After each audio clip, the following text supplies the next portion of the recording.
following and supporting the Save Our Hospital campaign. And thank you very much for coming along to the rally today. We're going to hear from some marvellous speakers, which Derek is going to tell us about in just a tick. But before we start with the first speaker, I'm going to hand you over to Derek Robotham, who is the guardian of the Facebook page known as Town of Hartlepool Challenge. Derek. Thank you.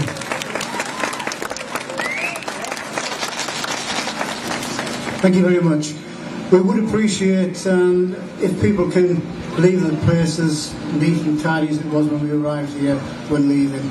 We've got quite a few speakers to come on, so we don't want to be hanging around too much in portraying what we're doing. The town of Hartlepool started around about a year and 2 months ago. Since then, we've got 3 groups in operation with over 13,000 members. So the word is spreading. We have a lot of, obviously, support from people who have problems and issues with the hospital. And we're trying our best to relate to that and try to get the hospital back. We have a lot of speakers that I've mentioned, but one in particular, who is a very, very, very good friend of mine, is in the audience at the moment. He's been with Save Our Hospital for 13 years. Fantastic fella. Could you please put your hands together, please, for Keith Fisher.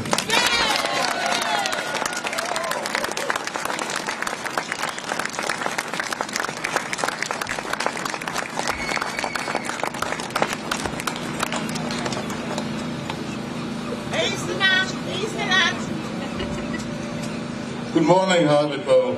Hey! Can I add to that, and South East Durham? I remind all of you that whenever I say us and we and whatnot, I mean Hartlepool and South East Durham. The lovely people up there have suffered at least as much as we have, and in some cases more. They have come here to hold the throat for years. Now, out of the blue, well, it's not out of the blue, it's 13 years ago, we said, thanks very much for coming here, you now need to go to Stockton like the rest of us. So, if ever I just say Hartlepool, forgive me, because, you know, at least one of the people who are going to speak today is one of our original Save Our Hospital members. He's now representing Durham Miners. I am delighted to stand shoulder to shoulder with the likes of him. He's been reliable. He's always told it as it is, just as I do. Anyway, I did say good morning Hartlepool. You now know what I mean when I say that. Here, can I say, first off, how do you follow an introduction that Derek gave you? You know, I'm humbled by the fact that he's there, that he's invited me to come here and speak today. I don't have a problem with speaking, but I am conscious that often, in fact always, I say the same things. And I promise that I'm not going to go through all of those same things today, but I will say, and it's not easy to say this, I didn't organise this lovely day today. If I had, I'd arranged for it not to be drizzling with rain. But that aside, I do appreciate the work that Derek and his Town of Hartlepool have done to arrange this. Can I also say that Derek knows that I was one of the few, or certainly one, who was a bit reserved about actually having it here. I wasn't happy that it was near the memorial, etc., etc.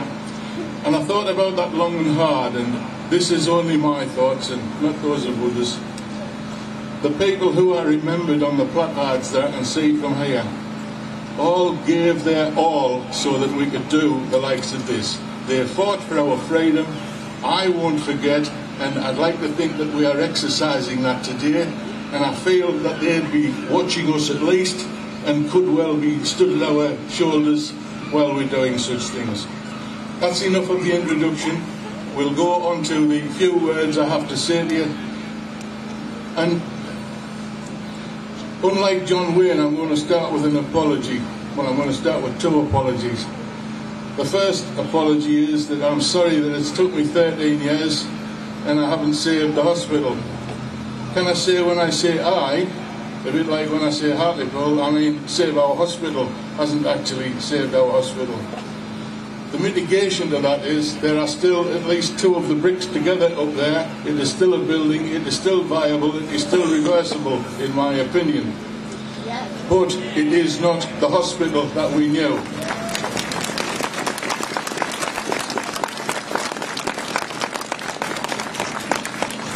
You're all clapping, but it was an apology.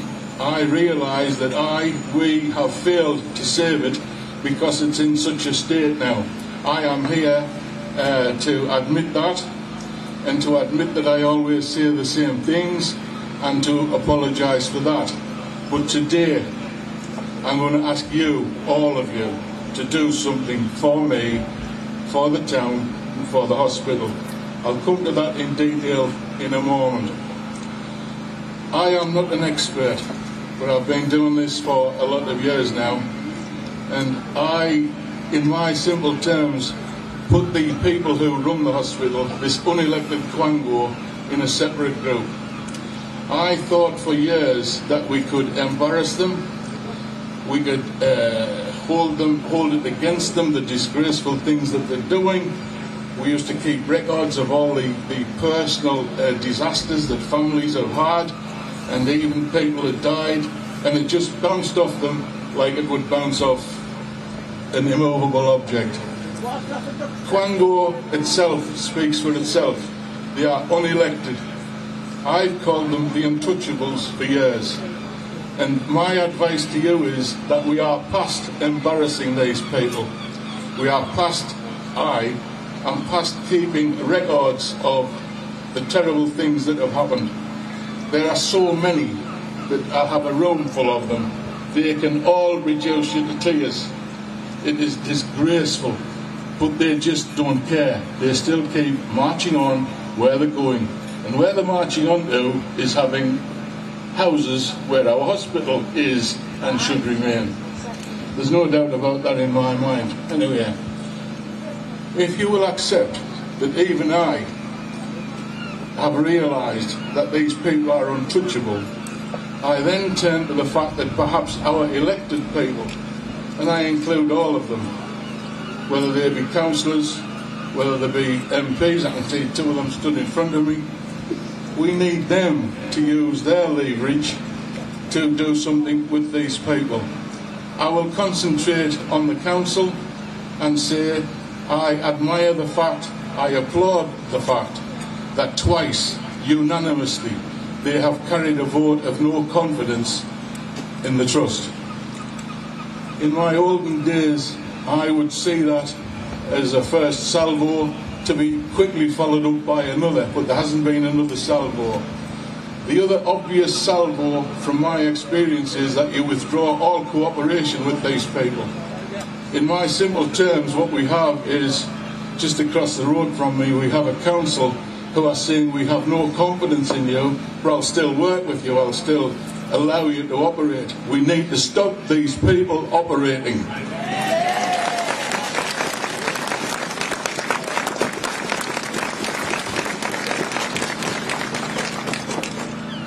When I say we need to stop them operating, in my opinion, I'll repeat that, in my opinion, if our councillors carried another resolution which forbade any of the officers in the council to cooperate in any way with the Trust, that would go to a national level immediately. It'll be another precedent. It'll be another thing peculiar to Hartlepool. Never before has there been a vote of no confidence. Certainly never before has a local authority withdrawn all cooperation with a hospital trust. I think it would disgrace them in the way that they should be disgraced, but I don't want to disgrace them because it's impossible to make them ashamed. They are shameless people, but I want to stop them working, and I do think it will. Now, as I've said to you earlier, I've only got a limited time. Don't clap or they'll pull me off. As I said to you earlier, I'm going to ask you to do something. I happen to know that perhaps down below me there's a list that has all the email addresses of all of the councillors. I want each and every one of you, and I'm looking around, I'll remember who's here. I want you all to send an email to your representative, whether it is a councillor or whether it is your MP, and say, would you support, will you propose, will you see that all cooperation is withdrawn from these people? I'll tell you now, because I have tried to move that before, we will immediately be surrounded by people who will tell you what we can't do. I've spent 13 years surrounded by people saying you can't do that. And at least there are still a few of the bricks still together at our hospital, and I do think it would have been gone if we hadn't done what you can't do. Let's go further. Let's demand that, you know, the new trust, because I think that's what we need, would reverse what's been done and bring the services back. When I go into that detail, sadly, I'm being careful not to underestimate and undermine what Derek and this meeting is about. This meeting is in Derek's intention about cooperation. I can't help but remember that a few years ago I stood on those steps there, and there were 7 days to go before the A&E closed, and I was the only one that spoke. I don't have a problem with that, but I was. If you have a look at how many people speaking today, there must be something different today, and I'm sure that they'll explain to us what it is. But I rather think some of it has to do with the fact that there's an election coming.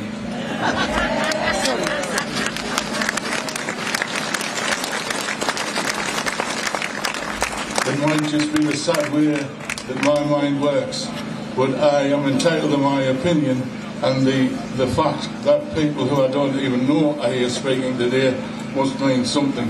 I will applaud and thank anyone who tries to help, but I won't be used to do that.